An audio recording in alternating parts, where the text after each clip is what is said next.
nothing much to offer.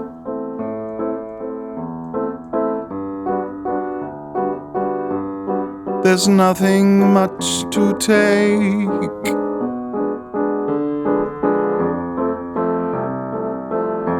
I'm an absolute beginner.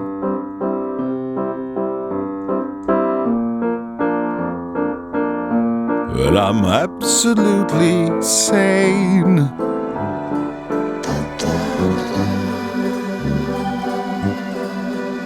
There are no silly questions.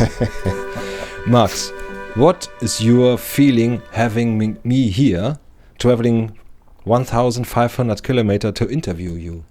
It's fantastic. Someone likes me. Okay. That's very humbling. Yeah. And you're very welcome to come here to the today very beautiful country of Sweden. It's not always beautiful, but today it is, isn't it? Tea or coffee? Tea in the morning and coffee afterwards. I always start with Chinese smoked tea. Lapsang Tzuchong. Can you cook? I love to cook. I cook every day, almost. And I can spend hours, drinking wine, listening to good music, cooking. Shouldn't say it myself, but I'm quite good.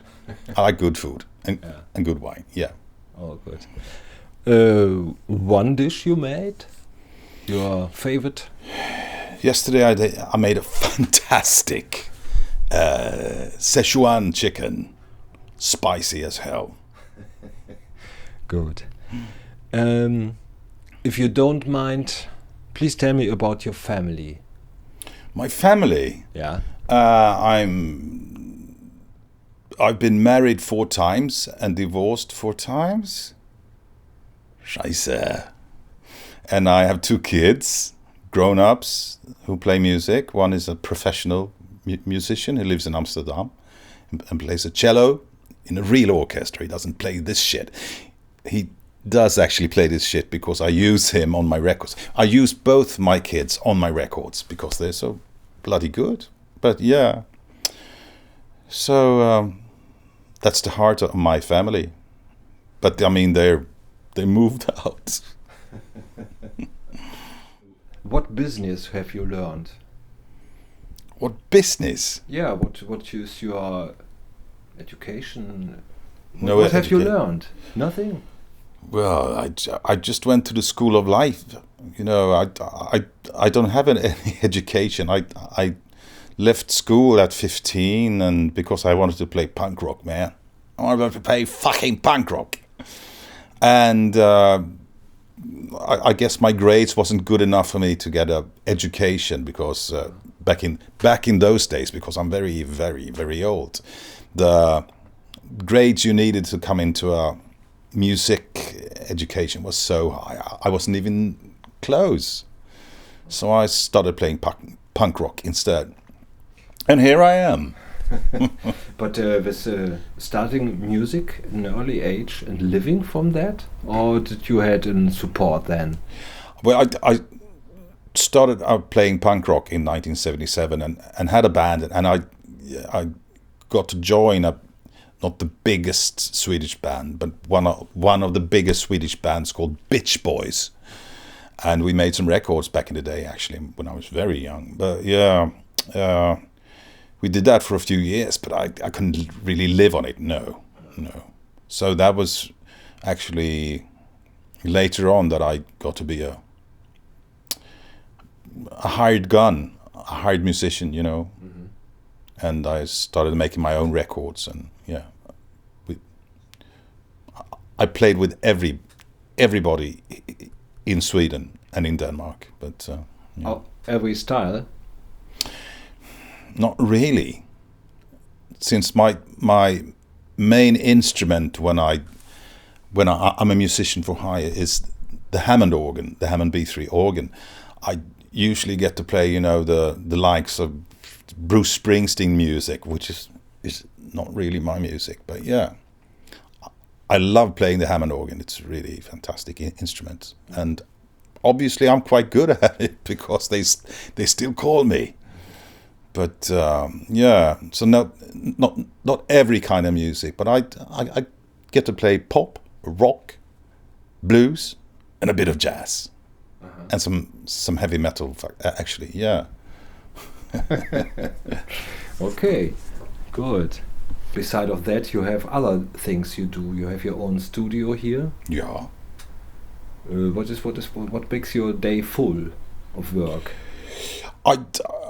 I make some money of number one, people sending me their songs that they want me to put Hammond organ on, because I have my Hammond B3 here, and they send me the songs, and I just put my Hammond on and I send it back, the internet, and I mix records for people here. And I make my own records, of course, and I don't record whole bands because this place isn't huge, but I can do that. I can record drums and things, as you've seen, but mainly it's they come here and maybe they sing. I record their vocals, or they make a guitar overdub or something like that. But and then I also work in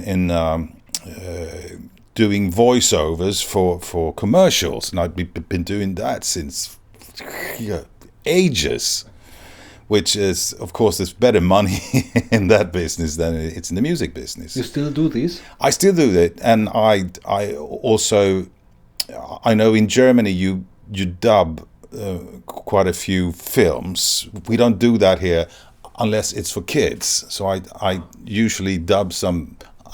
I've had some roles in Disney movies and stuff in Swedish. I always get to be the fucking monster.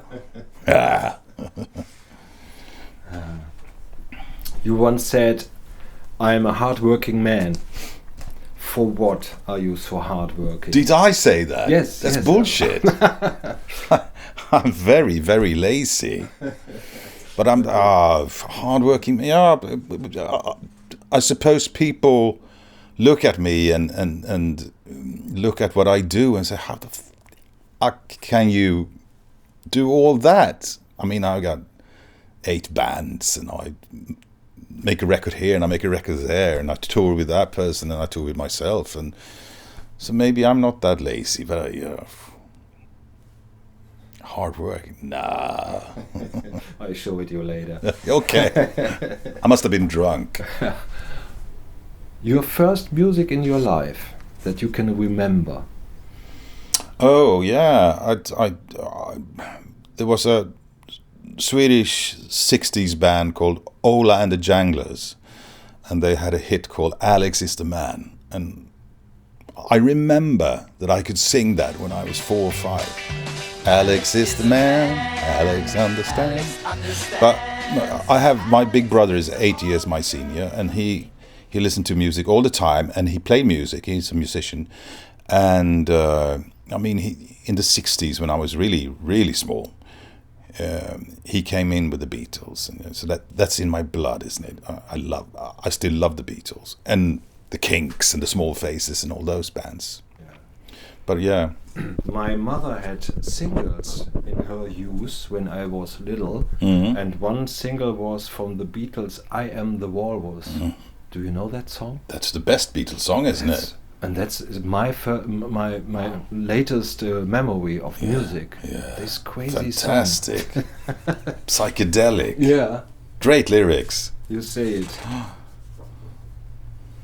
Yeah, this question we had already. Musical. No, we hadn't. We had not.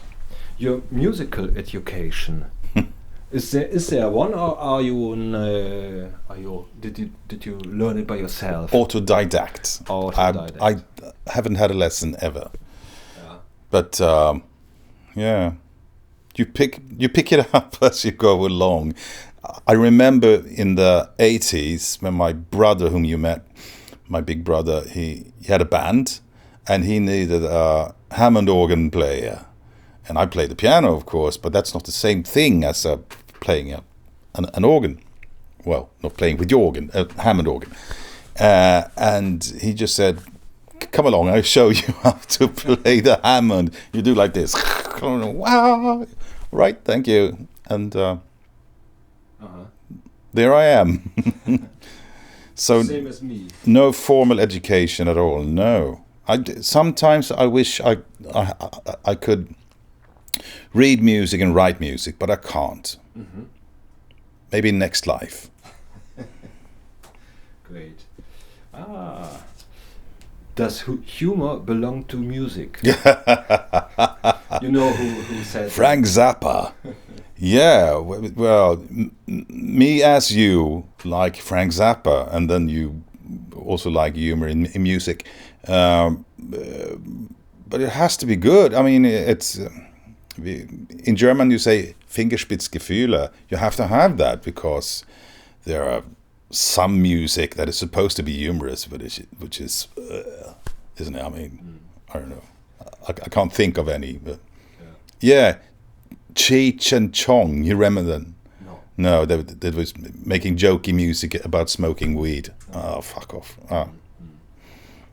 But Frank Zappa, hey man, yeah. He invented humor in music, did he? Yeah, sort of, didn't he? You have a big idol, which we talk later about, but you have also other idols. Can you name some of them? Well, my first idol was my brother, my big brother, because he I tell you what, when he's 8 years my senior, and when he was 16, in the early 70s, and I was 8, he actually brought me along on tour. Who the fuck wants to bring along your little baby brother? But he did that. And, well, I think that's why I'm still in music, why I love music so much. So he's my big idol, and we've been talking about Frank Zappa. I'm a Zappa maniac. I think I have perhaps 200 bootlegs with Frank Zappa, you know. And David Bowie. But there's so many. I mean, we've been talking in beforehand here, but we spoke about the pianist Glenn Gould who plays Bach, and fantastic. There's so much. I love Willie Nelson, the country singer. But there's so many, you know. And there's so many types of music that I like. I'm a punk rocker, as we spoke about, and we grew up with Led Zeppelin and Deep Purple, etc. It's nice too, isn't it? Great music. Yeah. The list is endless. Okay. Yeah. I saw some of your concerts on YouTube, and the audience gets sometimes mad. They sing every line with you.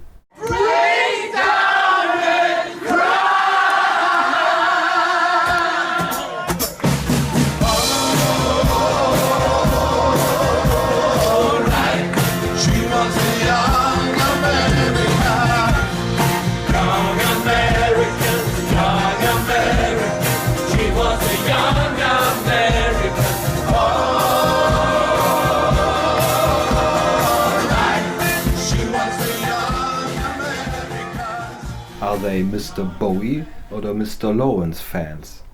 Good question. I think, well,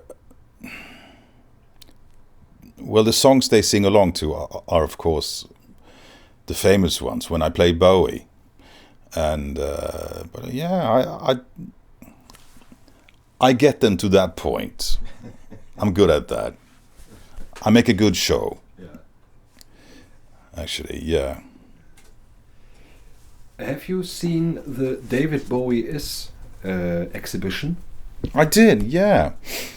I saw it in London at the Victoria and Albert Museum. Yeah, it was great, wasn't it? Oh, fantastic. It's, yeah. The only thing was, as a record collector, I am a record collector. I collect David Bowie records, and I got quite a huge collection, I tell you. I have like 1,700 different singles. Oh, what's this? Oh, that's the Venezuelan Space Oddity, you know. But when they had a picture of his first band, which was David Jones and the King Bees. They made one single on Vocalion in 1964, and they hadn't put up the real single. They put up the repress from 1973, and I was, that's not right. You got to take that down. But it was a fantastic exhibition, wasn't it? Yeah. And I remember because when I was young, when we were young, we were looking at the albums, didn't we? And looking at the pictures. And on David Live, the live album from 1974, it looks like it has a shirt with a Swedish crowns on there. It wasn't. But for me, it looked like that. And I was like, oh, he's been to Sweden. But those clothes that he wears on, for example, David Live, are so stuck into my mind. And seeing those clothes live, wasn't that fantastic? Yeah, great. Wow. And no one knew that he actually had collected these things himself. So it was fantastic, wasn't it? Mm-hmm. I think it's still running, or is it? No, has it finished? All right, yeah. Have you traveled only for that reason to London? Well, no, no. We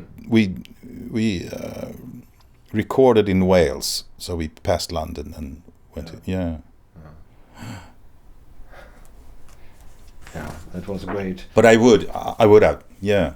Yeah. But it was really hard to get tickets for that exhibition at the time. Yeah. Yeah. I went to Holland, to Groningen. Yeah. Where it was also. Groningen. And it was not hard to get tickets. No, I see. He just died. Then when I booked the tickets after that, a few days later. It was crazy. Yeah. Oh. Jetzt wird's difficult. Kiss You in the Rain from 2011 is your first album with Bowie covers. Tell me, from where came the idea to do this?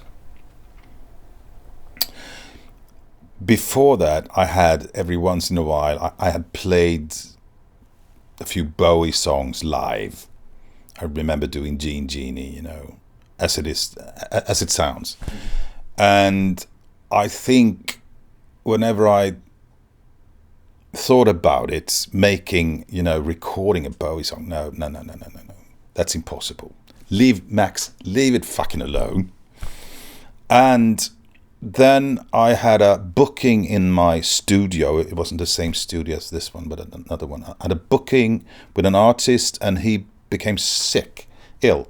So I just sat there for a couple of days or a week with nothing to do, and I was starting to try out some samplings and loops. That was back in the day when you used loops, and I had some loops of Indian musicians playing, and I was playing along with that, just for the fun of it. And as I remembered, I started singing Yassazin, the Bowie song, over that. I actually, wow, this is pretty good. And I started to make my own version of Yassazin using those Indian samplings and putting on my own instruments. And that was the first one.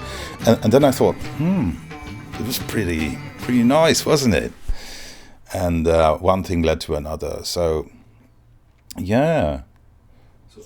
Thanks to that guy Rolf, who became ill. So it was a growing thing that you did one song and another one. And and I think that was long before I released the album. I think that was maybe 8 years earlier or something. Yeah. Okay. So that was the first one, and I think the second one was I fiddled around on that piano and I did all the Madmen. Mm-hmm. Yeah. And then I had to get a vision. What the fuck am I doing here? What is the point of this? And so actually set up some rules. What do I want to do? If I make Bowie recordings, what do I want to do? And what do I not want to do? Oh, give me some examples of that. Yeah. Number one, no hits. No hits.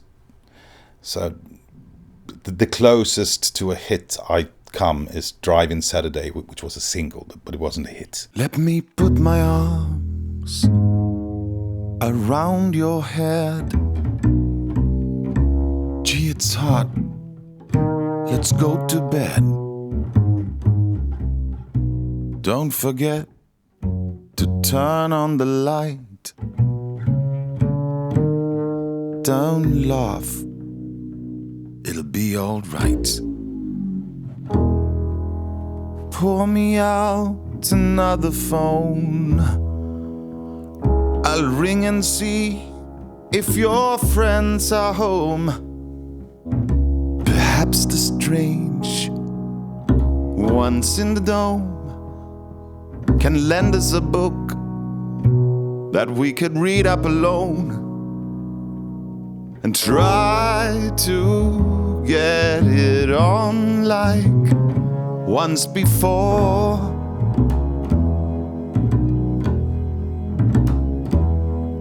When people stared in Bowie's eyes and scored like the video films we saw. His name was always Buddy, and he shrugged and asked to stay. She'd sigh like Twig the Wonder Kid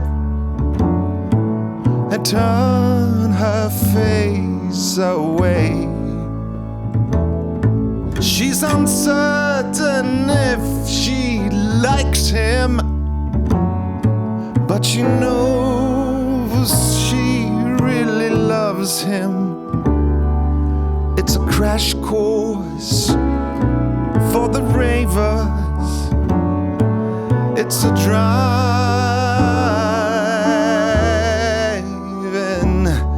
Saturday. No hits. Just take one song each from every Bowie album, except for Pin-Ups, because there was a covers album. But one song each, and the more obscure, the better. Because somewhere I think there's so many good songs that people don't know about, like All the Madmen or Yassassin. Yassassin isn't the best song on that album, but yeah. So one song per album, and obscure songs was the rules, and no hits. Yeah. And for those of you who haven't heard my albums, they are mainly acoustic. There is some Hammond organ on there because I'm a Hammondist, and there is one or two electric basses, but that's it, and no drums. So what did I want to say with that? Your rules. The rules. Yeah.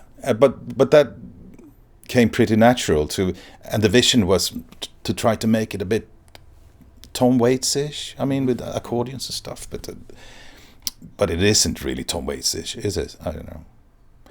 But yeah, and I made a rule of taking his songs and changing the key of the songs, because I got a bit more deeper voice. Change it 5 steps down, and I did that all through, 5 steps down, and yeah. Is it on every song that you go 5 steps up? Yes, on the first album. On the second one, I wasn't as fussy as that with that question, but yeah, mostly I take them down to make them more relaxed. And Yeah, 5 steps down. Oh, and I don't want to get too technical on you, but maybe you're interested since you like good microphones. But I actually put up, I have some old microphones from the 50s and 60s, German ones, Telefunken und Neumanns. And I had this really good room, and I put up a stereo pair of old tube microphones. And I didn't change the position of those for the whole duration of the recordings. They were in the same place. And in the middle, I had this lead vocal mic, also a Neumann. But when I played something, and I played most of the things myself, I had some guests. But when I played an accordion, I was seated there. And when I played the guitar, I was seated there. And when I brought in the saxophone player, he was standing there. So altogether, it was like a big band. Uh-huh. And some people said that would never work. You can't do it like that. The sound won't work, but it works fantastically good, you know. Mm-hmm. So, also when I sang the lead vocals, when I sang softly, I was close to the microphone. But when I got into opera thing, it happened to be the same thing as David Bowie did on the song Heroes, you know, because when I sang louder, the room microphones open up, and I got the real reverb. I love that. Really good. Interesting. Yeah. Can we make a little break here? Yep. Because we reached nearly the time. Oh, shit. I talk too much. No. As we are in Sweden, we say hello with a glass of vodka. Max, what does my name mean in Swedish? In Danish, you mean? In Danish. Okay. Yeah. Your last name, Pick, is...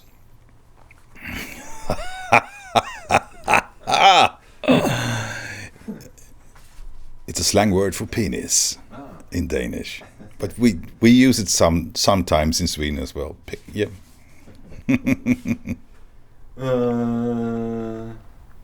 This question, I think you answered it already.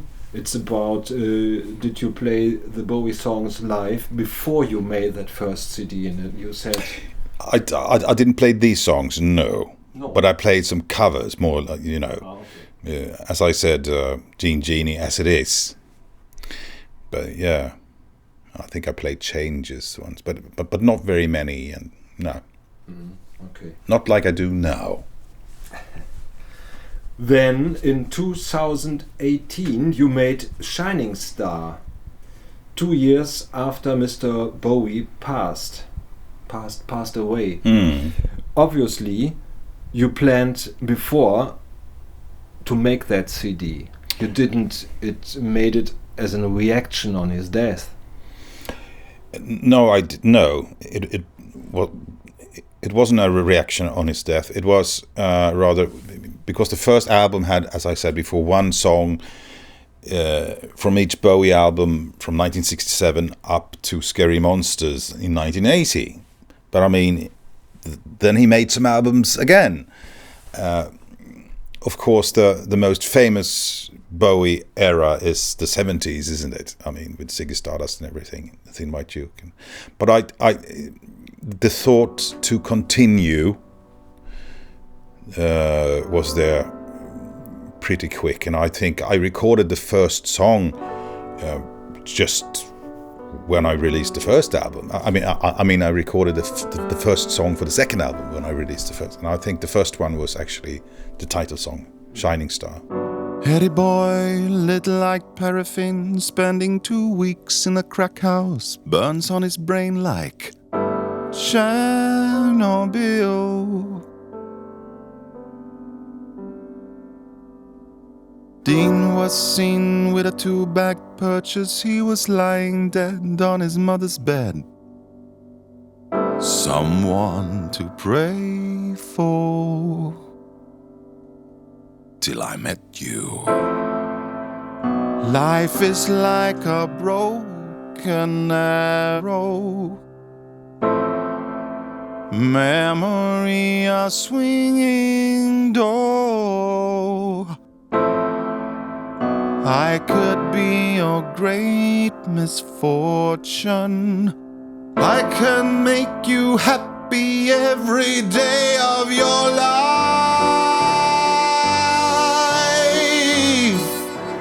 making my love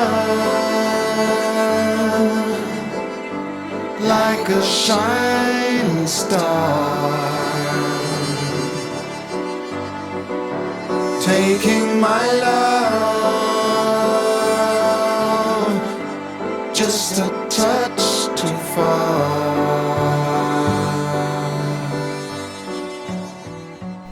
And what did then his death change to this to the album?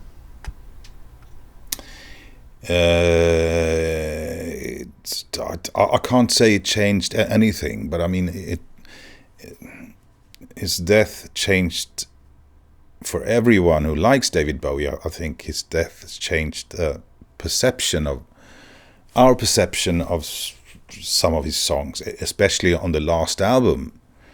I mean, when we heard the last album a couple of days before he died, and I actually, in an illegal way, got it a few days early, and it's a lovely album. But when he died, it took on a totally different meaning, didn't it? God, yeah, scheiße.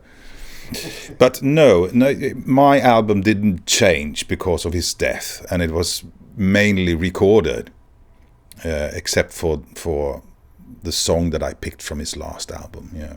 Mm-hmm. So when he died, it was nearly finished, the album. Yes, it was. The last one. It was, yeah. Mm-hmm. Oh, maybe okay. I hadn't mixed it. Yes. When did he die? 16. Yes. Yeah. Yeah, I think it was finished almost. Yeah. Okay. Again, a question you answered before, but there's very little drum on both CDs, which I like. That there are nearly no drumming is on. What was the reason to be different? I don't know. I play the drums, but then it becomes, if I should play the drums, it becomes a rock setting, doesn't it?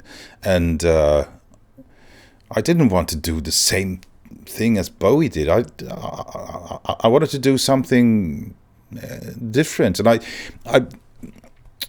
I think what I wanted to do, because there's so many good Bowie songs that are not so famous, I wanted to show people how good these songs are. And some songs are very good in his production. If we take from my first album, the song Blackout, which comes from the Heroes album, which is fantastic, but it's messy. The production is you hear the production even more than you hear the song in some way. So I just took away everything, took it all away, and just played it very, very straight and very simple. And the song just comes up, and wow, there's a good song there. And the same must be said for, I mean the later songs, the drum and bass songs, and which first time you hear them with Bowie, you only hear the drum and bass drums. You don't hear the melody. But I think I've done pretty well with that. Yeah.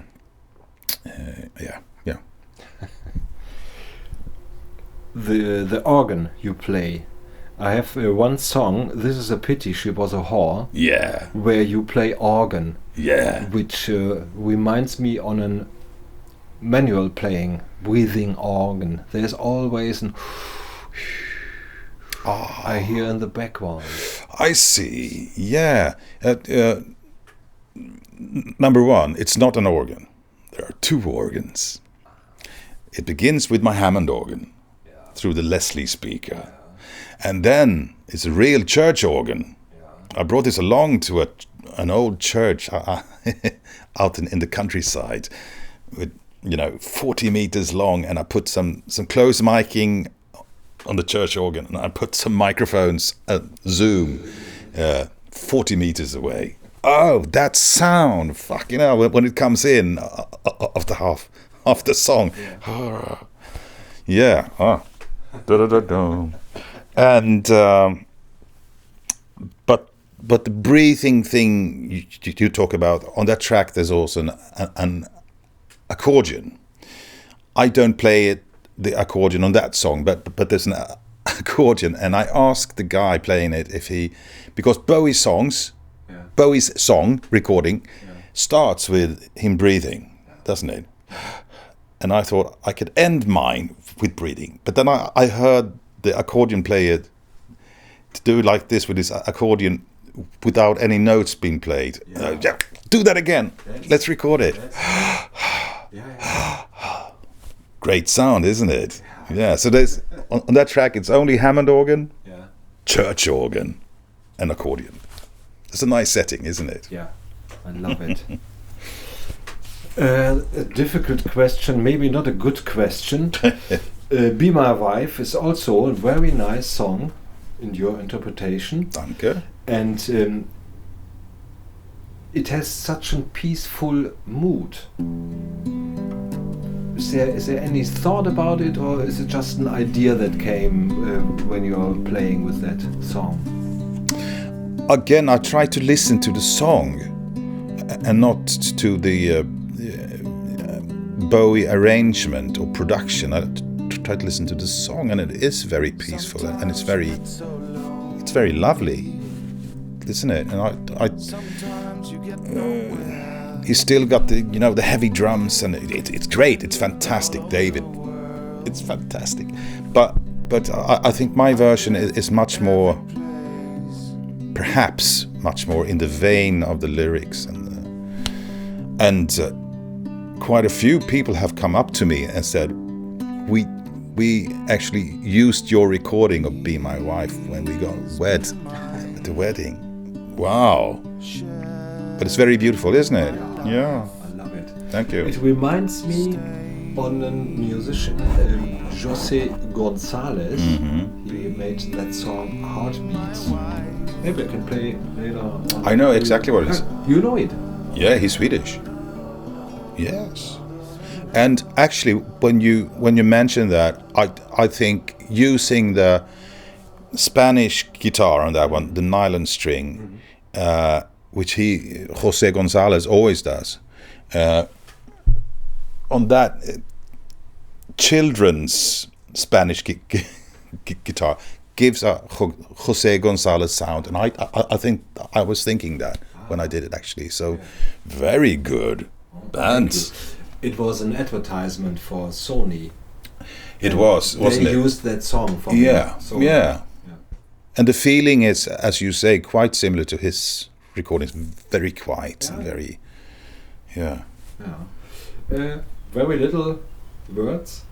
Vietnamese street sound is used on that. Yeah. Isn't that interesting? Yeah. When I travel, I like to record, just sounds that you hear. If it's a church bell in Cologne, or if it's just the street sounds in Hanoi, which I think those sounds were recorded not in Hanoi, but maybe in Saigon or something, when I was in Vietnam ages ago. And when you are producing a song, and sometimes you wanted something to happen, and normally when you make pop and rock music, in the second verse the Hammond organ comes in, or the string quartet, or we put on another guitar. No, I didn't do that. I put on this street sounds on the second verse just to make something happen, and it does, doesn't it? Yeah. Very musical street noise. Great idea. So many questions. It's interesting. The good questions. We had it before when you played for me piano. Yeah.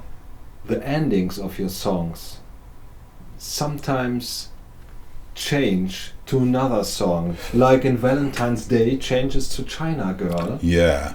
Or the Drive-In Saturday goes to It's No Game. Yes. And so on. Yeah. Yeah. fun entertainment? What's I think it started out as I don't know where the ideas come from. Sometimes they just come, and yeah.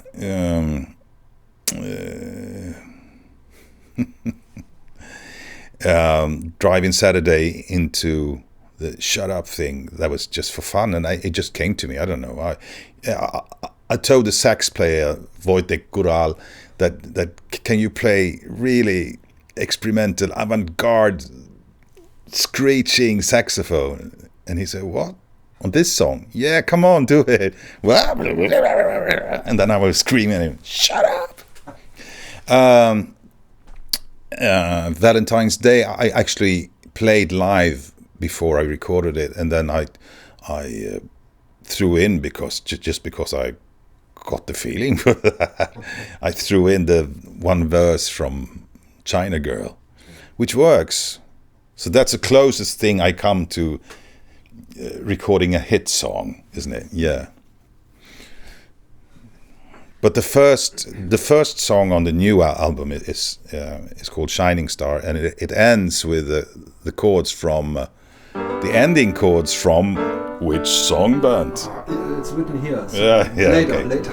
Yeah. Yeah. Yeah. Exactly. I don't know why. It just did. Okay, I can throw that away. It's the same theme. Yeah. Ah, this is good. You have been listening to my music. Yes, endless. Max, are you never afraid of getting ridiculous? I mean it in sense of that your family or your friends say, now he tries to be like Bowie. They don't dare say that.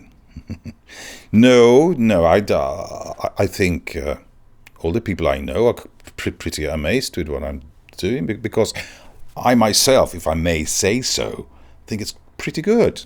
I primarily make music to listen to myself. That's why I make music.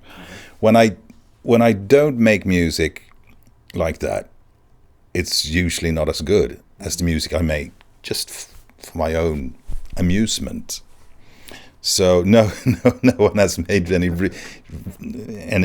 ridicule of me, but I think we talked about before that some really rabid Bowie fans did not like the first of my Bowie records. Oh. And I've read some comments on the internet, and people thinking it's really shite. It's really, one mustn't touch that. And I can understand, because the 70s Bowie is it's a holy thing, isn't it? You must not touch the holy thing. And therefore I think the reception of the second album, which is only songs from the later era, it's from 1983 and upwards, and that music isn't that as holy as the old stuff, and therefore people can maybe listen to it in another way. I don't know, but I have only heard good things about the second record, number 2. Yes. Interesting. One of my best questions comes now. You choose some of my favorite songs.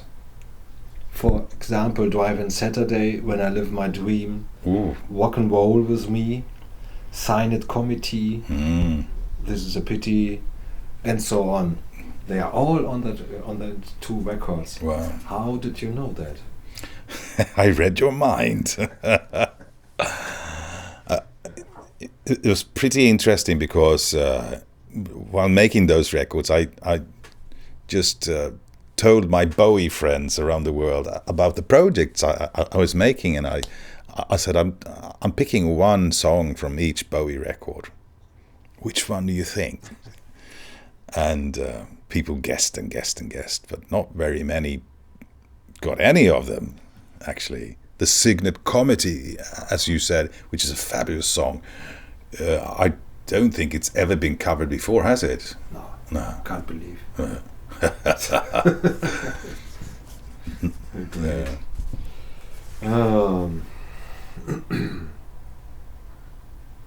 Yeah. The intro is a bit blurred, but at the end the question is not bad. So I read it just, and please forgive me.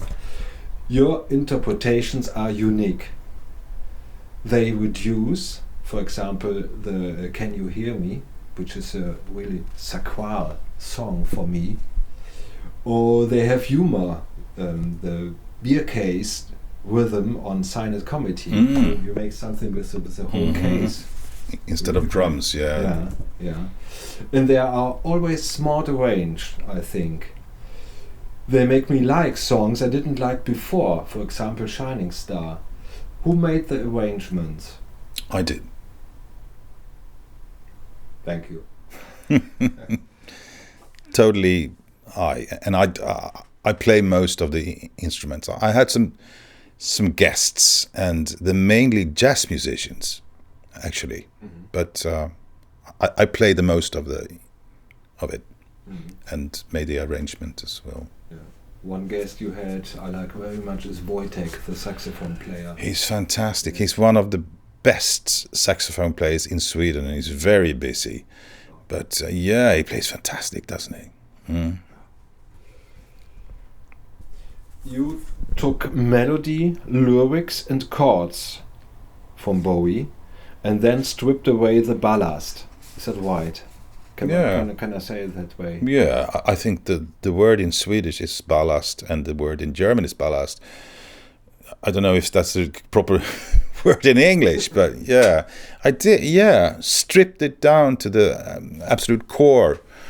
Because, as I said before, some of Bowie's songs are overproduced, very well produced, and very intriguing production. But sometimes you can't hear the song for all the production tricks and all the instruments, and so that's what I try to do. Yeah, strip it down. How can I imagine that you take the melody, you hear the chords, and try it, and have melody and chord, and think, how can it continue? What can I do with that? I started every song with just guitar and vocals, or piano and vocals. And you were asking me about the rules before, at least for the first album. I was thinking that the songs that he played on guitar, I played on piano. And the songs that he played on piano, I played on guitar. That was not one rule, but I did it like that, just because I could make it a bit different, maybe. What was the question? God, I'm old. Oh, the Ballast, yeah. But yeah, and so when I put down the piano and then I lay down the vocals, or the guitar and the vocals, and then I listen to it and see what's needed. And sometimes, like you mentioned, "Can You Hear Me" from my first Bowie album, which I sang just to a simple synthesizer and a heartbeat that I put there, which was supposed to be taken away and then orchestrated. But the more I listened to the demo, which it was, with just the little synthesizer and the heartbeat, the better it got, I think. And as you know, there are many backup vocals on the original of "Can You Hear Me?" that they like answering each other, and I think I was supposed to do that as well. But now I, left them out. And we who know our Bowie know where that they are supposed to come in, and the backup vocals exist in our heads, but not on the record. It works, I think. Yeah. Great. A variation of something we had twice before, but I just do it again. Some songs of you are, for me, nicer than for Mr. Bowie. Also, Absolute Beginners, oder Butter of Suburbia. a waltz, absolute beginners. How came it to a waltz? I don't know. These things just happened. I don't intellectualize. I just do what I suppose I played around with it. And you don't think about it much when you listen to that song, but he sings a phrase, and then it's about 1 hour until the next phrase comes along. It's a long song. I don't know. I suppose I thought I'd better do something with it because there's so much. There's nothing happening in between the phrases. But saying that, it's still like that, isn't it? Yeah. my first impression was that's a typical Swedish traditional. It sounds so as if it's an old song from Swedish. Wow, yeah. Or Germany. Yeah. I honestly don't know how it happened to be a waltz, but it works, I think. Yeah. Maybe it's the Tom Waits thing there. It could be. I don't know. As you said, musically you play most of the instruments yourself, but there are also other musicians that helped you to make that. Did they also worked on the song, or did they just play what you say they have to play? They play what I wanted, but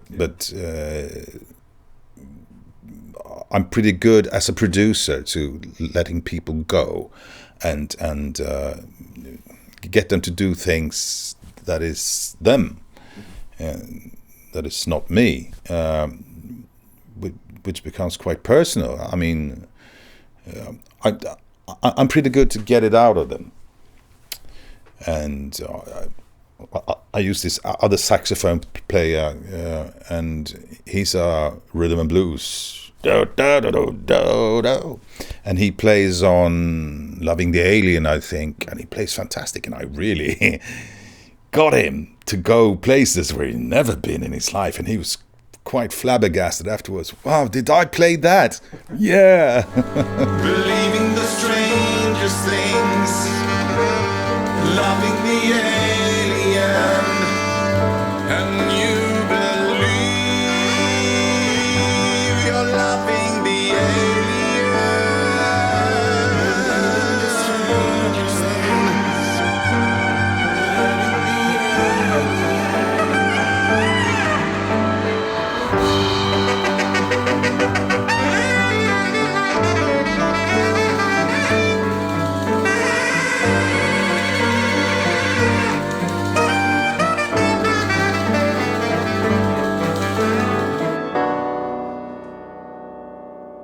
So the answer is both. I have a vision, can you play this? But then often do whatever you like.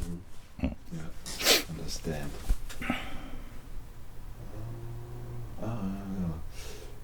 There's so much work on both albums. Do you ever get paid? Probably not. I get paid when I play live, but no, I have no hope of getting paid.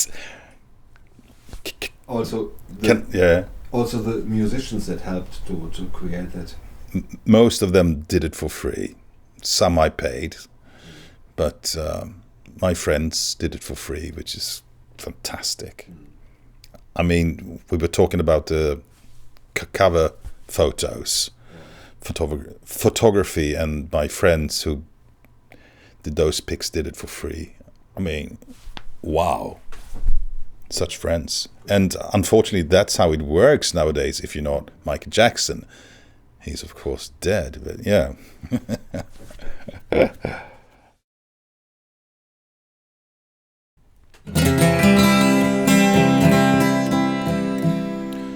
Once we were lovers,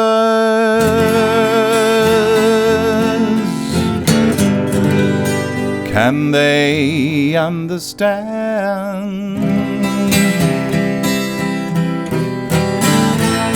Closer than others I was your man.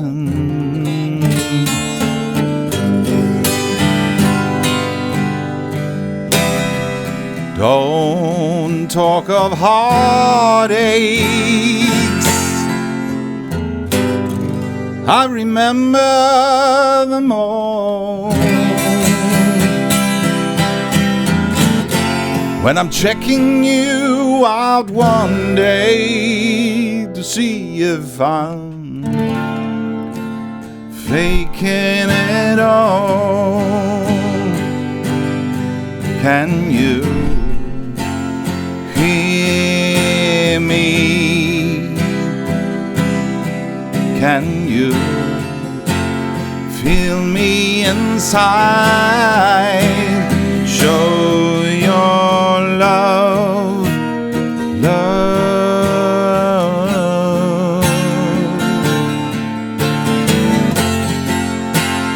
Take it in right, take it in right.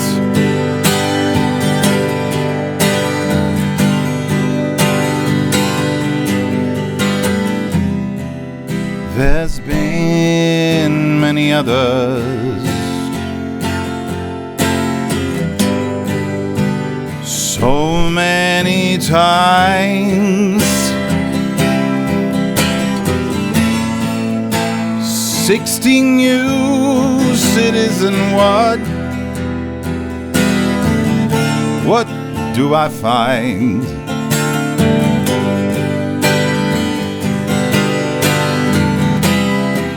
I want love so badly, I want you most of all.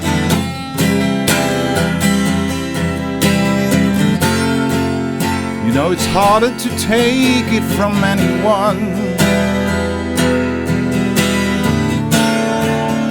It's harder to fall.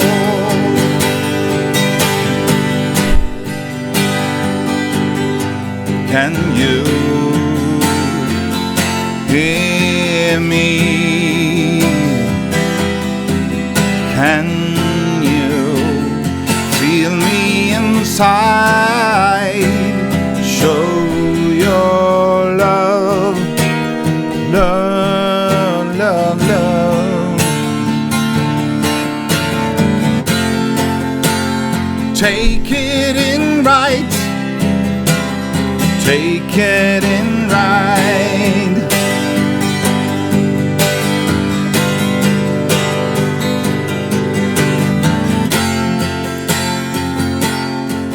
Can you hear me? Can you feel me inside?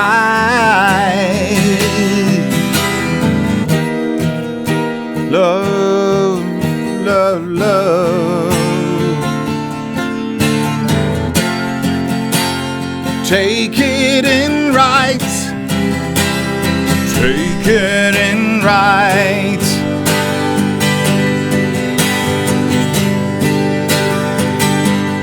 Why don't you take it? Why don't you take it? Why don't you take it right to your heart? Oh, why don't you take it? Why don't you take it? Why don't you take it right to your heart? Oh, why don't you take it? Why don't you take it? Why don't you take it right to your heart? Oh.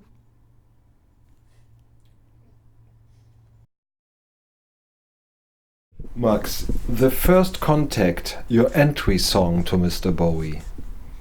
Can you remember that? Not a song, but as I said earlier, I got very much of my musical education from my bigger brother. And in the beginning of the 70s, I'm that old. as you. He bought some records by Bowie, and I think he liked them. Actually, I remember he had The Man Who Sold the World, and then he bought Hunky Dory, and I know he liked them, but he was into other kinds of music. I think he was listening to Yes and King Crimson and stuff. So he gave those albums to me, and that actually became my first own music. All the other music that I listened to, like maybe perhaps, Led Zeppelin or something, was his music. Mm-hmm. But David Bowie became my first own music. So which song I can't remember, but it was certainly Hunky Dory and The Man Who Sold the World. Still great albums, aren't they? Oh. My first was Sound and Vision, the song. That's late. 77. We play that live, actually. Yeah. Great. Instrumental. The next question, Max, is your favorite album and your favorite period of Mr. Bowie. Oh, Scheiße. You can't ask me that. You know that.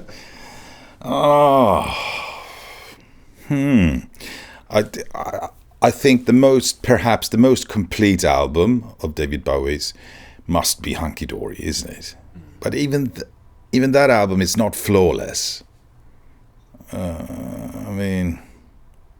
Fill Your Head isn't a 5+ song. I love it. Ziggy Stardust is almost flawless, but it ain't. I love It Ain't Easy, but it's not a 5. It's hard. I love them all. It's impossible to answer that question. You should know that. But it depends on what records were most important to you when you were young, isn't it? But I think the Berlin period, we all like that, don't we? And not very many people mention Scary Monsters, which is a fantastic album, I think.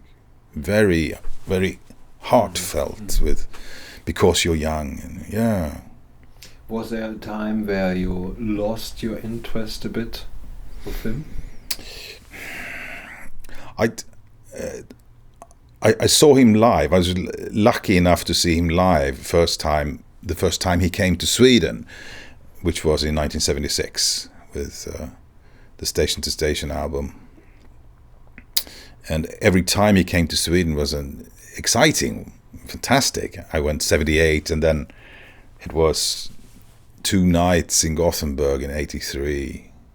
This huge stadium, but it was fantastic. Let's Dance. But then he came again 87 with the Glass Spider tour, and was also in Gothenburg, which is like 500 kilometers from Stockholm, and you have to get a hotel. And I thought, Glass Spider? Nah, fuck that. So I didn't go, actually, but then I've seen him a few times after that as well. Yeah. But yeah, we all... I actually did like Tin Machine, because that came after the not very loved album Never Let Me Down, didn't it? So it was quite fresh. I haven't listened to it for years, but Tin Machine, I mean. But yeah, I think we all can agree in what period that was not so interesting, and that was the 80s, wasn't it? Oh, we had that. The commercial time, Let's Dance to Never Let Me Down. I used to love Let's Dance when it came out. I listened to it a lot, and it's still a great album, but when I listen to it now, it's okay. Mm-hmm. It's not more than okay, is it? But it is Stevie or Vaughan on it. And he plays fantastic. I think he does a lot of it. because of him, it raises up one bit, perhaps. Yeah. I was very sad when the tournée came after that he didn't play it. I know. He wasn't in the band. But he was from the beginning. You know that, don't you? No. You didn't know that? No. Scheiße. He was supposed to play the tour, and like 2 days or even 1 day. No, it must have been 2 days before the premiere. Steve Ray Vaughan said, "I want my band to play before you, to be the second act." And the Bowie management said, "Sorry, no, that's not possible. I want my Double Trouble band to play a supporting act to David Bowie, otherwise I won't go on your tour." Really? And they said, "Goodbye, Mr. Vaughan." And they called in Earl Slick, I think 1 or 2 days before the tour, and he nailed it. God, I have a bootleg from a rehearsal of that tour with Steve Ray Vaughan on guitar. You must hear that. Never heard that story. Great. No. If I'm an alien, could you explain me what is the fascination about Bowie? Oh, what is it? God. I wonder if it has something to do with when we were born and when we grew up, because we were like 8, 9, 10 years. You were a bit older because you didn't get it until later. But yeah, the music you hear when you're young is very important to you, isn't it? And it becomes a soundtrack to your life. So that's one explanation. I don't know if young people today, if they hear David Bowie and go, "Wow, this is amazing." Perhaps they do. I think the Beatles has proved that. They each generation love Beatles, don't they? My kids love the Beatles. Yeah, but David Bowie, I remember he's God. Even though he made so much different music, he always made his own sound, didn't he? God, it's a hard question. Mr. Alien. Well, no. Impossible. It is, isn't it? I don't think I've thought about that. Why do I like David Bowie? I don't know. Well, because he had some makeup on. No, I don't think that. But he was very different when he came. So he was very easy to love. Mm-hmm. And he always surprised us. I mean, he still had his voice as the red thread, but he was making such different music with the drum and bass, and suddenly Tin Machine and disco music, and so the white soul of young Americans going from Ziggy Stardust, yeah. Many people didn't like it when he changed, but I did. Mm-hmm. I do, yeah.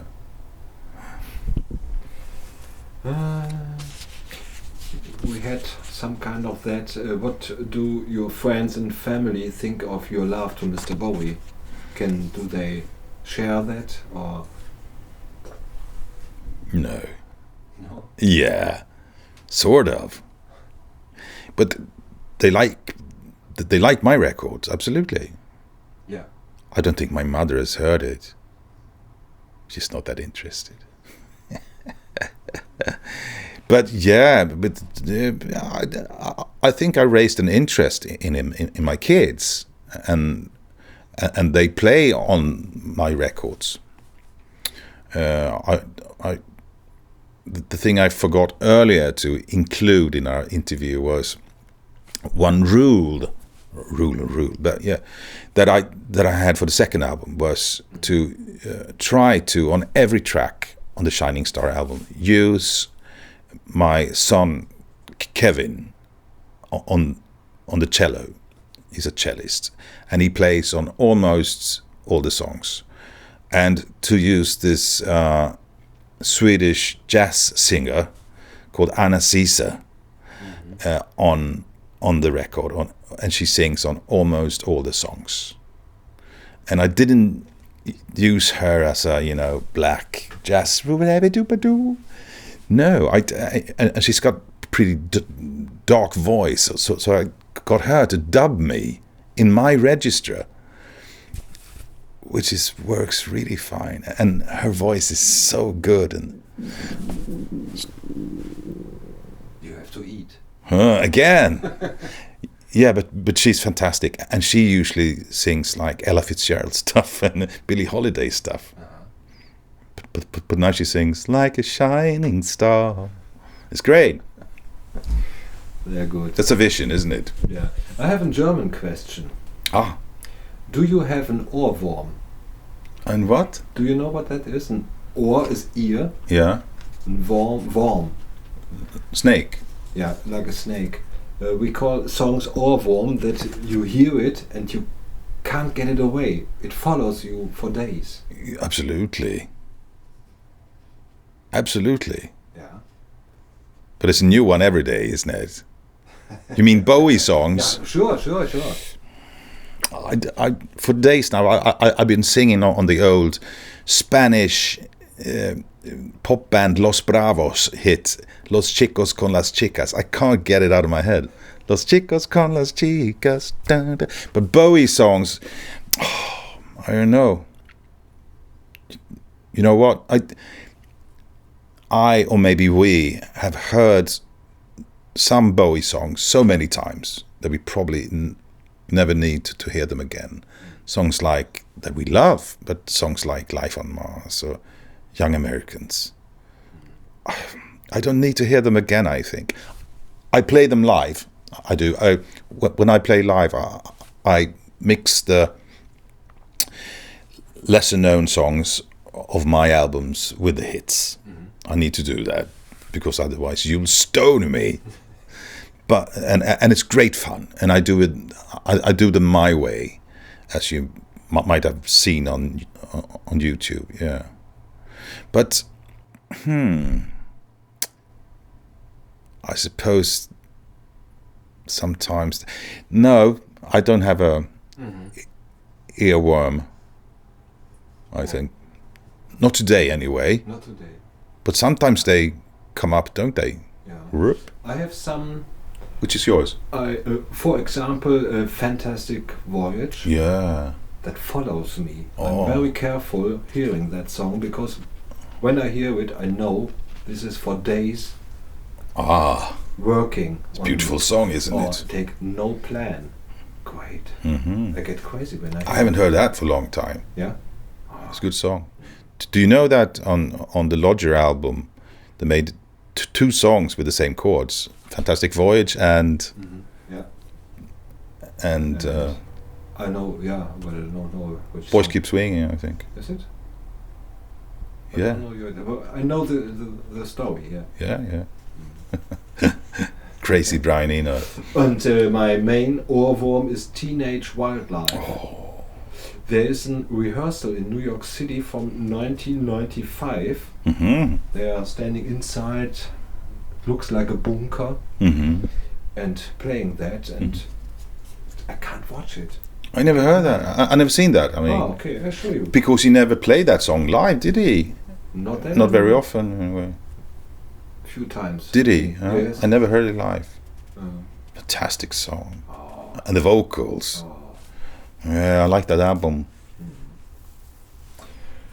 How many concerts of Mr. Bowie have you seen? Ich weiß nicht. 76, 78, 2 times 83, not 87. And then I saw him Earthling, Outside, Tin Machine, Reality. I think those maybe 7, 8 times. Yeah. Oh, great. I missed one. I can't remember when that was, in Stockholm, because I was away or something. But yeah. Okay. But Tin Machine was actually quite good. You've seen them also live? I did, yeah. A small club? Like 2,000 seats, so yeah, pretty small. Great. Did you ever try to meet him? I didn't try. I don't know. I didn't go backstage or anything. But as a Bowie fan, how many times haven't you thought about, if I meet him, what shall I say? But I can tell you one thing that I just recently got to know, because I was told about it from a guy pretty close to David, that back in the day when I released my first album, Kiss You in the Rain, I sent this mutual friend, can I call him that, some records of mine, LPs and CDs, and he didn't tell me at the time, but he took one LP and one CD and sent them to David. I did not know this until very recently, and he told me that a week after that he spoke with David, and they spoke every week or something like that, and David told him that he had listened to my album and that he liked it a lot. He liked the arrangements.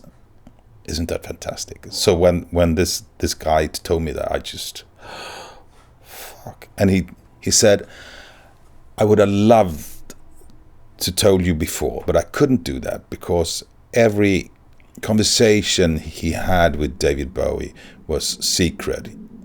He couldn't.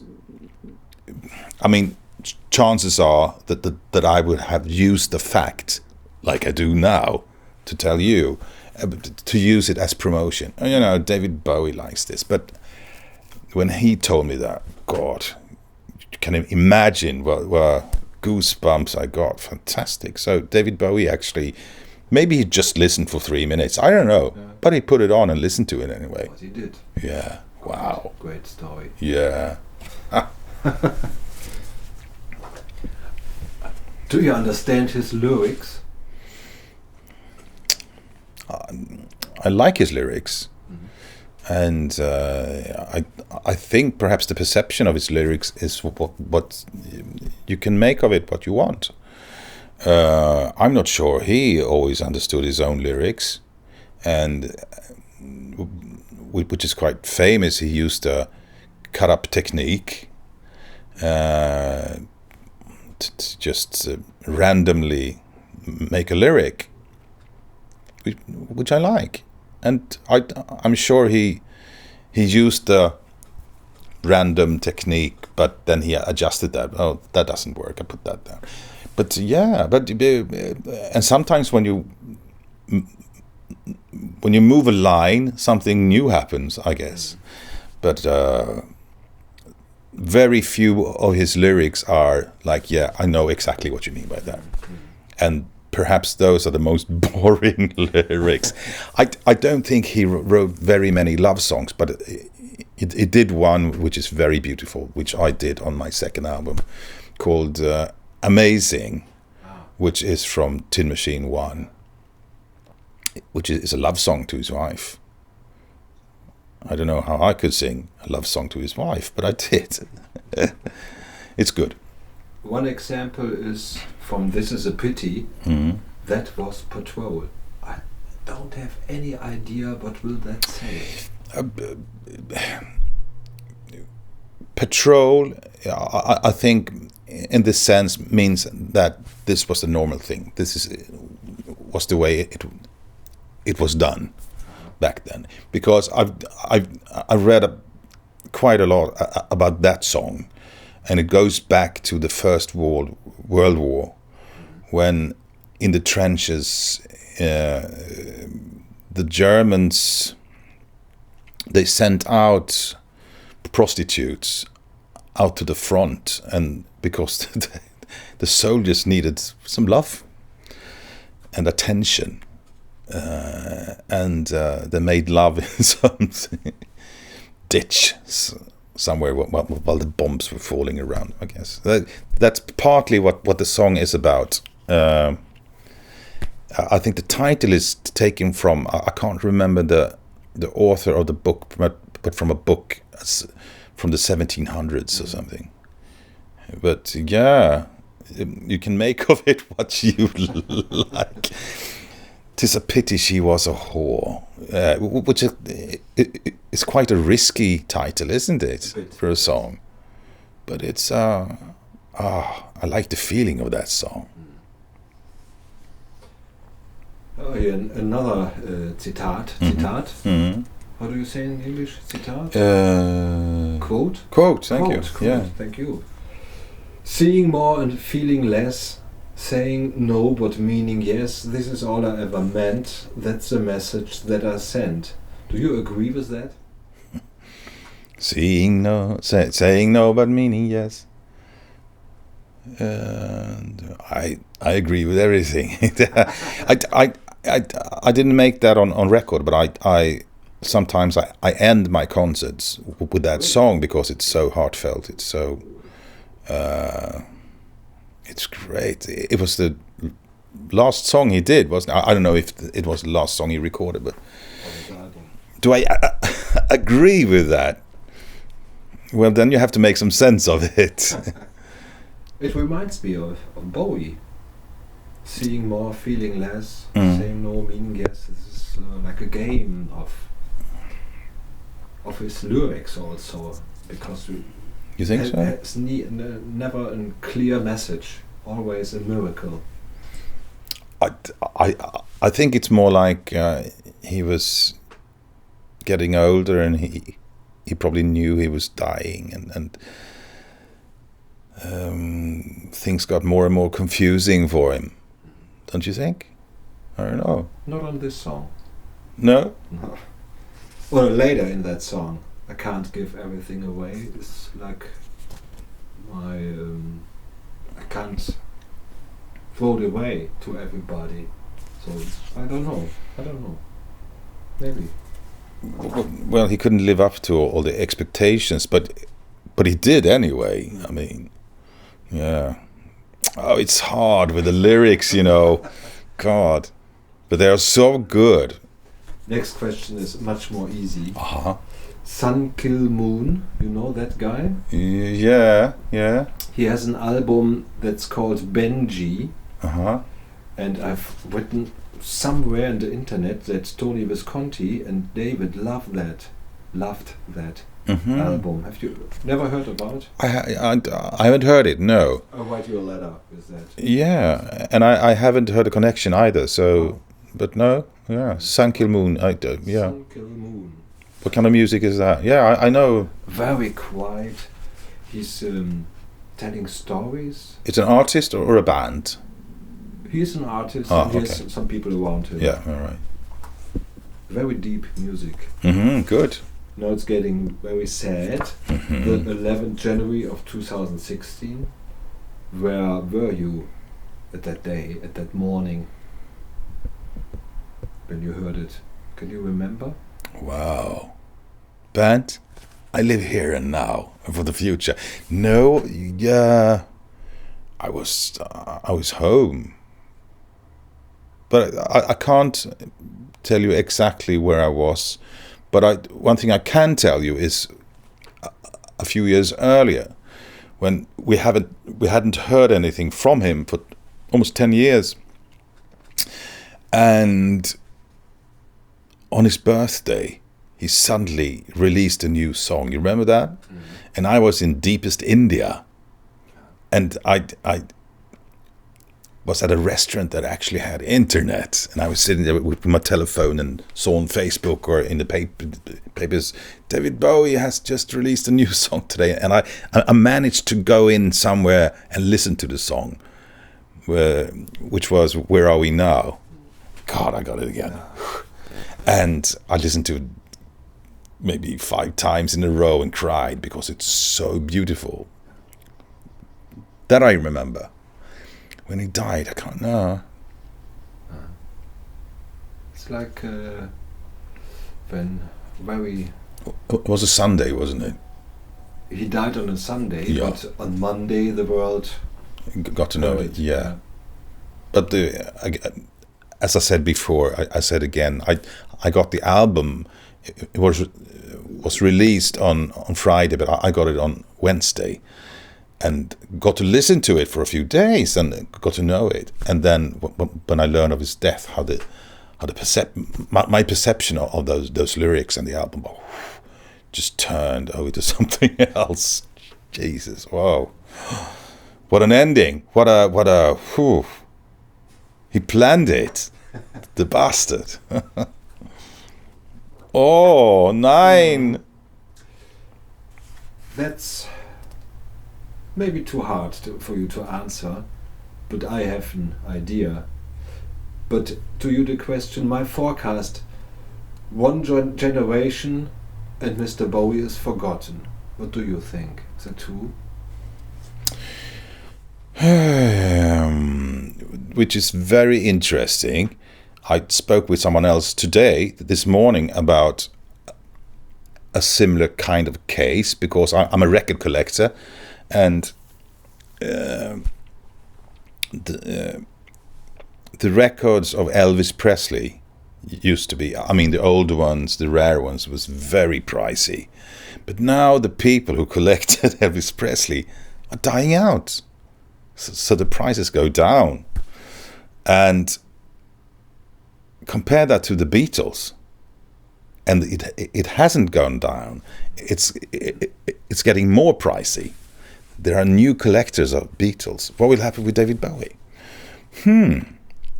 Maybe he will be appreciated by the younger generations as well, and he will live on. Maybe he will, in 40 years' time, be regarded as one of the big ones. You and me, we both like Frank Zappa, but I think we have to wait a long time for his recognition as the big artist that he was. Yeah, I believe in Bowie. I think he will survive, and I certainly hope that the record prices will go up so I can sell my collection. No, I won't. I'll keep it. No, you can't buy it. Yeah, good question, because we're getting older, and it's our music originally. But I mean, the next generation, will they sit around and listen to Spice Girls or what? Nah, hardly. I think this is maybe going out of line, but I think the younger generation, if I look at my kids and younger kids, they don't care anymore if it's new music or old music, or if it's pop music or punk music or whatever kind, as long as they like it, which is pretty amazing. Back in my days, either you like disco or you like punk. If you don't like punk, I'd fucking punch you. Or, as in the case of Bowie, either you were a glitter music fan, I mean, back in the Ziggy Stardust days, or you hated it, I guess. You couldn't like both. Max, thank you very much. Thank you, schön. Hope you can make something with all this babbling. Man, she punched me like a dude.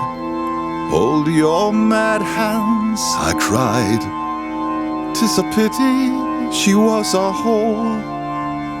'Tis my curse, I suppose. That was patrol.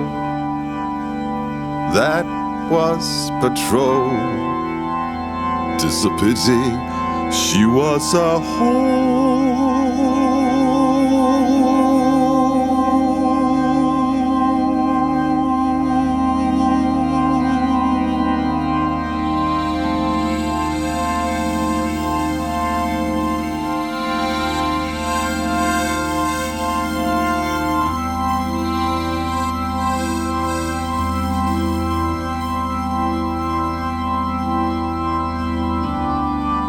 Black struck the kiss, she kept my cock.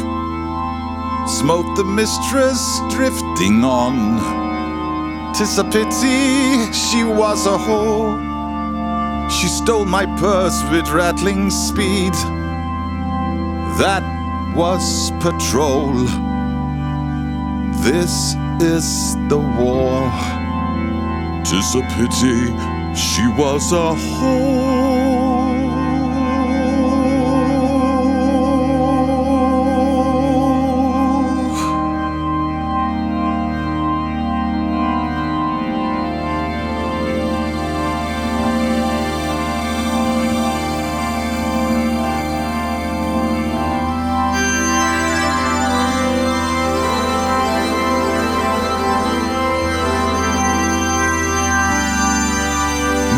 She punched me like a dude.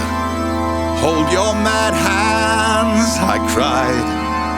'Tis a pity she was a whore. 'Tis my fate, I suppose. That was patrol. That was patrol. 'Tis a pity she was a whore.